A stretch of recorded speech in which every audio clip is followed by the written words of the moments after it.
There were a huge number of war crimes committed during the Second World War by the German army. A number of those who worked inside the concentration camps as SS guards or members of the Wehrmacht were sentenced to death and were executed for their crimes at the end of the deadliest conflict in history. One man who became the first war criminal to be executed by the United States Army following the war was Curt Bruns, who went to his death on the firing range on the 15th of June 1945. He was tied to a post and was condemned by a firing squad who shot straight into him that day. Curt Bruns was only also one of two men to be executed by a firing squad by the Americans, but what is his story? Join us today as we find out, and to support our channel, please make sure to subscribe. Curt Bruns was born in 1915, and during his early life he worked as a grocery clerk inside the German city of Stuttgart.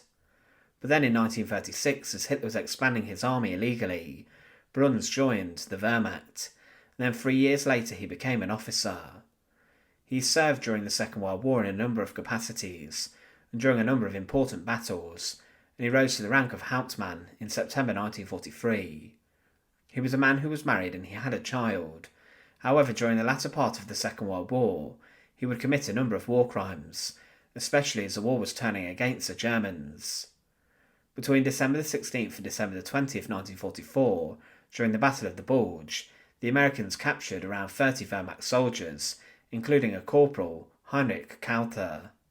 Kauter, during his interrogation, was spoken to by two fluent German-speaking American soldiers. But then on the 20th of December, around 300 American soldiers, including those who were interrogating, were captured by the German 2nd Battalion, the 293rd Volksgrenadier Regiment, 18 Volksgrenadier Division. These Germans were led in their attack and assaults by Curt Bruns, who was operating in the Schönberg area.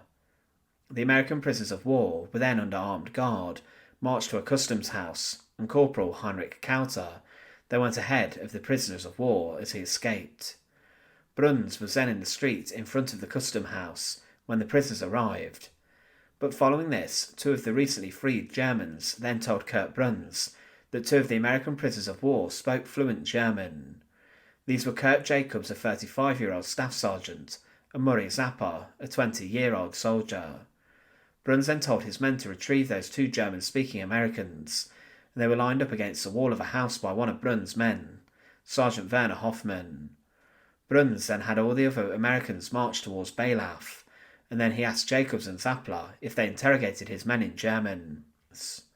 The crime was later told by Corporal Kauter, who was a communist who had been sent to a concentration camp, but he was then conscripted into the war as the Wehrmacht was suffering greatly from heavy losses. This man had no loyalty to the Nazis, and he said he had witnessed the murders of two American prisoners of war who were executed for saying they were Jews from Berlin. With this, Curt Bruns was then wanted for war crimes. Further information about the executions came to light, and Kauter said that the men were standing at attention with their backs to the firing squad, and they were then shot in the back of the head.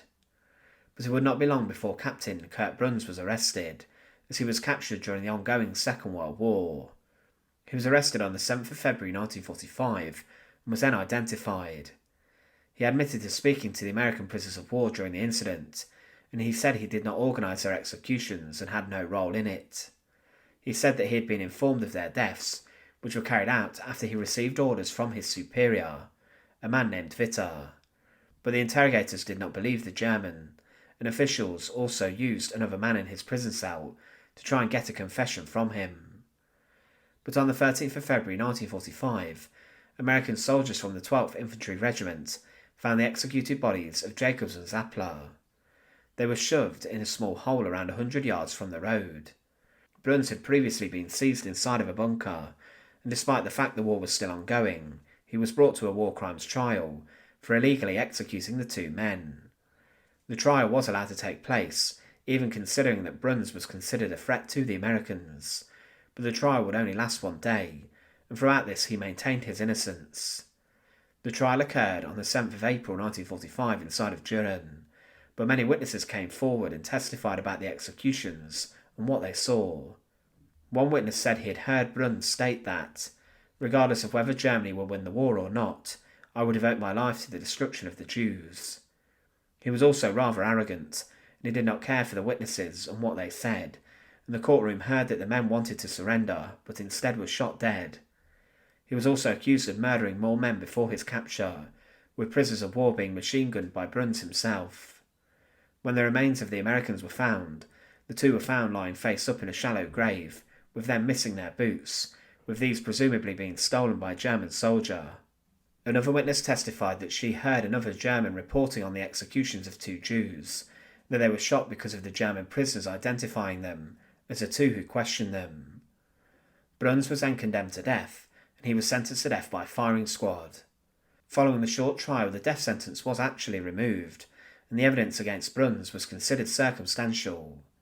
There were different inconsistencies with the testimony of the witnesses, but the officials then did recommend that the death sentence should go ahead, and it was reinstated.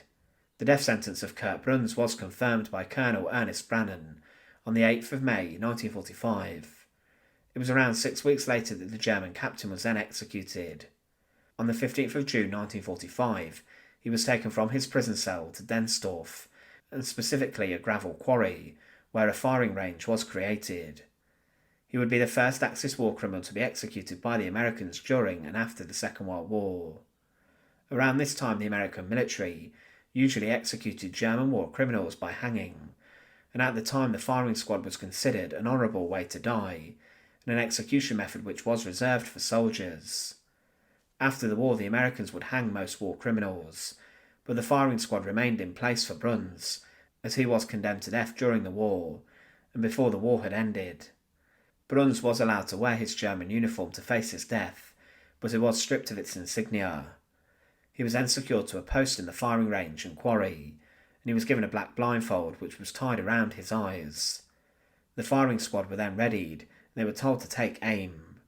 Suddenly the firing squad shot straight into Curt Bruns, and with this he was the first German war criminal executed by the Americans. That same day, 6 other Germans were shot by the US military in Densdorf. The other men were 4 SS soldiers and 1 Wehrmacht soldier, who were all executed for espionage. Captain Curt Bruns was one of only 2 Nazi war criminals executed by the Americans using a firing squad following World War II.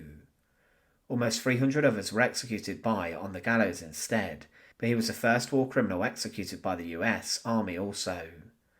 He was 30 when he was shot dead, and he was a man who was considered an ardent Nazi, who wished to execute those 2 Jewish men, as he wanted to follow Hitler's ideas on exterminating the Jews.